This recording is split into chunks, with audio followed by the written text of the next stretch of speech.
अस्सलाम वालेकुम दोस्तों, तो आज के वीडियो में हम बात करेंगे कि आप अच्छे कंटेंट की जो है किस तरीके से प्लान कर सकते हैं और किस तरीके से आप अपने पास उसको रख सकते हैं ताकि जब भी आपको टाइम मिले तो उसको बना सकें। तो बेहतरीन तरीका ये है कि आप जो है अपने पास कोई रजिस्टर रखें और उस पर जो है जब भी आपको कोई भी आइडिया आए तो उसकी जो है पॉइंट्स वहाँ पर लिख दीजिए, उसका टॉपिक जो है वहाँ पर सेव कर लीजिए अपने पास। इसके अलावा गूगल कीप या कीप नोट्स के साथ जो है आप प्ले स्टोर से ऐप डाउनलोड कर सकते हैं, गूगल का ऐप है।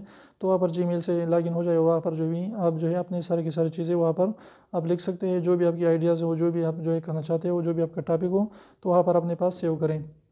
तो इस तरीके से जो है और भी तरीके हैं जहाँ पर वो आप सेव कर सकते हैं अपने आइडियाज़ को। जब भी आपको टाइम मिलता है तो वो आप जो है वीडियोस बना सकते हैं और अपने कंटेंट को जो है अच्छे तरीके से प्लान कर सकते हैं। तो उम्मीद करता हूँ छोटे छोटे वीडियो को पसंद, वीडियो पसंद है तो प्लीज़ वीडियो को लाइक चैनल को सब्सक्राइब करना ना भूलें और रेड और सब्सक्राइब को जरूर दबाए, बिल्कुल भी एक भी इसका पैसा नहीं लगता।